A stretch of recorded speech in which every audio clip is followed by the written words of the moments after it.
Welcome to news అడ్డా.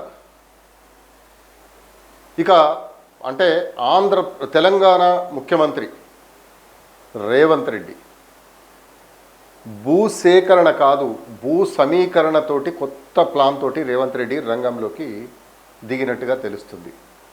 భూసేకరణ కాదు, భూ సమీకరణకు రేవంత్ ఒక ప్లాన్ రూపొందించాడట.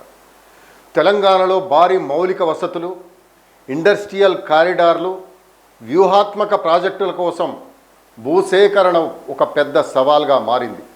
2013 కేంద్ర భూసేకరణ చట్టం ప్రకారం పరిహారం చెల్లించడం ప్రభుత్వానికి ఆర్థికంగా గిట్టుబాటు కాకపోవడం, పైగా కోర్టు వివాదాలు తలెత్తుతున్న తరుణంలో రేవంత్ రెడ్డి ప్రభుత్వం నూతనంగా Telangana comprehensive area development planning bill 2026ను తెచ్చేందుకు ముసాయిదా సిద్ధం చేస్తోందట. సాంప్రదాయ భూసేకరణ స్థానే గుజరాత్, మహారాష్ట్ర, తమిళనాడు రాష్ట్రాల్లో విజయవంతంగా అమలవుతున్న ల్యాండ్ పూలింగ్ నమూనాలను పరిశీలించి ఒక సమగ్ర చట్టాన్ని రూపొందించాలన్నదే ప్రభుత్వ ఆలోచనగా తెలుస్తోంది. గుజరాత్లో దాదాపు దశాబ్దాలుగా టౌన్ ప్లానింగ్ స్కీమ్ ద్వారా ల్యాండ్ పూలింగ్ అమలు చేస్తోంది. ఇక్కడ రైతులు లేదా భూ యజమానుల నుంచి దాదాపు 40% భూమిని ప్రభుత్వం మౌలిక వసతులు, రోడ్లు, డ్రైనేజీ, రవాణా, పార్కులు, సామాజిక మౌలిక సదుపాయాల కోసం అక్కడ గుజరాత్ ప్రభుత్వం తీసుకుంటుంది. మిగిలిన 60% భూమిని రోడ్లు, డ్రైనేజీ సదుపాయాలతో అభివృద్ధి చేసి ప్లాట్లుగా అసలు యజమానులకు తిరిగి ఇస్తుందట. మౌలిక వసతులు తీసుకురావడంతో ఆ పరిధిలో భూముల ధరలు పదుల రేట్లో పెరిగి రైతులు ధనవంతులు అవుతారు.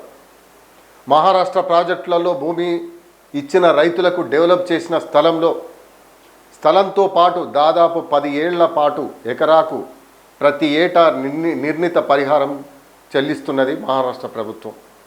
దీనివల్ల భూమి కోల్పోయిన రైతుల జీవనోపాధికి తక్షణ భద్రత లభిస్తుందని చెప్పాలి. పరిశ్రమలు, హైవేల అభివృద్ధికి తమిళనాడు ప్రభుత్వం నేరుగా భూములను లాక్కునే విధానానికి స్వస్తి పలికి యజమానులను భూస్వాములను చేస్తూ షేర్ ఇన్ డెవలప్మెంట్ ప్రాతిపదికన భూములను సమీకరిస్తుంది.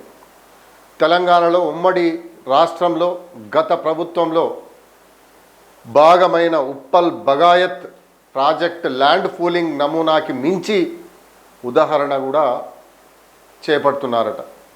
హైదరాబాద్ మెట్రో రైల్ రోడ్ల విస్తరణ కోసం రైతులు స్వచ్ఛందంగా భూములు ఇవ్వగా హెచ్ఎండిఏ అక్కడ లేఅవుట్లు వేసి మౌలిక వసతులు కల్పించి అభివృద్ధి చేసిన ప్లాట్లను రైతులకు తిరిగి నిలబెట్టింది.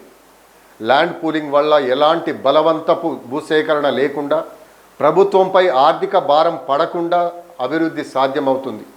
ఇదే తరహాలో మరికొన్ని ప్రాజెక్టులు చేపట్టాలనుకున్నా కూడా ముందుకెళ్ళలేదు. ఆ తర్వాత ప్రస్తుతం తెలంగాణ ప్రభుత్వం చేపట్టబోయే కొత్త బిల్లులో కేవలం అభివృద్ధి చేసిన ప్లాట్లు ఇవ్వడమే కాకుండా మహారాష్ట్ర నమూనా తరహాలో ఏడాది వారి కౌలు పరిహారం, స్థానిక యువతకు ఉపాధి అవకాశాల హామీని అందులో పొందుపరుస్తున్నారట. యజమానులకు సరైన కౌన్సిలింగ్ ఇచ్చి భూ సంస్కరణలను పారదర్శకంగా అమలు చేస్తే ల్యాండ్ పూలింగ్ చట్టం తెలంగాణలో కేవలం ప్రాజెక్టుల వేగాన్నే కాక భూమిలిచ్చిన రైతులకు ఆర్థిక సమృద్ధిని తెచ్చే విప్లవాత్మక అడుగు అవుతుందనేది ఒక చర్చ అయితే కొనసాగుతున్నది.